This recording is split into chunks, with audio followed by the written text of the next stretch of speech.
భారత రాజ్యాంగంలో ఆర్టికల్ 142 142 చాలా వార్తల్లో ఉంది, వివాదంలో కూడా ఉంది. అసలు ఏంటి ఆర్టికల్ 142? ఆర్టికల్ 142 సుప్రీంకోర్టుకి ప్రత్యేకమైన అధికారం ఇస్తుంది.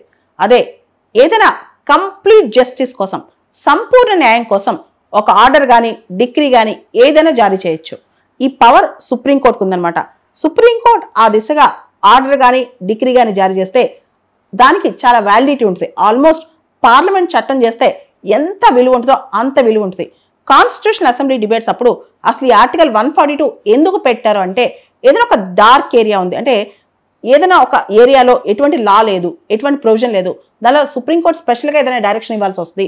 ఆ టైంలో ఏదైనా తీసేసే అధికారం కానీ ఏదైనా చేర్చే అధికారం కానీ ప్రత్యేకమైన ఆర్డర్ ద్వారా చేసే అధికారం సుప్రీంకోర్టుకు ఉందన్నమాట ఆర్టికల్ 142లో. ఇంతకుముందు ఆర్టికల్ 142 సుప్రీంకోర్టు అనేక సందర్భాల్లో వాడింది. కొన్ని సందర్భాలు మనం చెప్పాలంటే మనందరికి తెలుసు, చాలా famous Bhopal gas leakage case, union carbide corporation case అనమాట.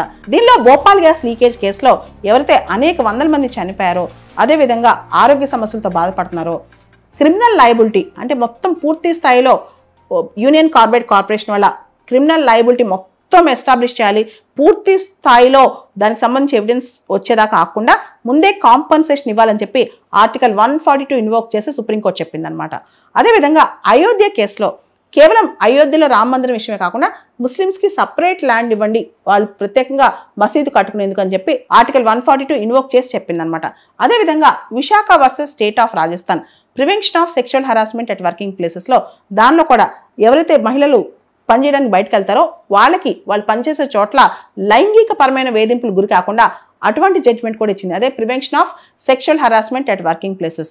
అంతేకాదు ఎల్జిబిటీ రైట్స్, లెస్బియన్, గే, బైసెక్షువల్, ట్రాన్స్జెండర్ మనందరికి తెలుసు నవతేజ్ జోహార్ జడ్జ్మెంట్ అంటాం. దీనిలో ఎల్జిబిటీస్ ఎవరైతే స్వలింగ సంపర్కులు ఉంటారో వాళ్ళ సంబంధాలు, వాళ్ళు ఏదైతే ఇతరులతో అంటే లెస్బియన్ సంబంధాలు కానీ గే సంబంధాలు కానీ పురుషులతో సంబంధం పెట్టుకున్నా, స్త్రీలతో సంబంధం పెట్టుకున్నా అది క్రైమ్ కాదని చెప్పి సుప్రీంకోర్టు డిక్లేర్ చేసింది. ఇంకో పక్క ఐపీసీ ఏమో అప్పట్లోనే ఐపీసీ సెక్షన్ 377 అది క్రైమ్ అని చెప్తుంటే సుప్రీంకోర్టు అన్కాన్స్టిట్యూషనల్ అంటే వాళ్ళని క్రిమినల్స్గా భావించడం రాజ్యాంగ విరుద్ధం అని చెప్పి చెప్పిందనమాట.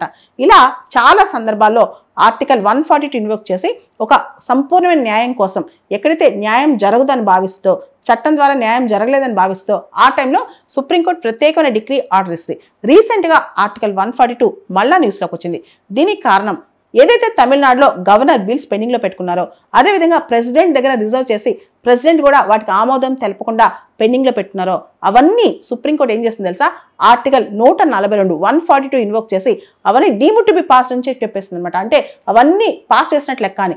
అసలు ప్రెసిడెంట్ దగ్గర పెండింగ్లో ఉన్న బిల్స్ ఆర్టికల్ 142 ఇన్వోక్ చేసి నువ్వు ఎలా పాస్ చేస్తావని చెప్పి మన vice president of India Jagdeep Dhankhar కూడా ఇండైరెక్ట్గా అడిగేశారు. చాలా మంది ఇదే క్వశ్చన్ చేస్తున్నారు, 142కి అంత పవర్ ఉందా, అన్ని చేయగలదా అంటే ఓవర్ స్టెప్పింగ్ కాదా? అసలు జ్యుడిషియరీ డ్యూటీ ఏంటి? జ్యుడిషియరీ చేయాల్సిన పని ఏంటి? చట్టాలని ఇంటర్ప్రిట్ చేయటం, చట్టాలని తప్ప రైట్ చెప్పడం, అంతేగాని చట్టాలు చేయటం కాదు, పాలసీస్ చేయటం కాదు, అంతేగాని బిల్స్ పాస్ చేయటం కాదు, అంతేగాని కొత్తగా నువ్వు మసీదుకి ఇంత ల్యాండ్ అలాట్ చేయి, లేకపోతే రిజర్వేషన్ ఇలా ఇవ్వు, లేకపోతే యూనియన్ కార్బైడ్ కార్పొరేషన్, ఇలా రకరకాల అంశాల్లో సుప్రీంకోర్టు ఓవర్ స్టెప్ చేస్తుంది.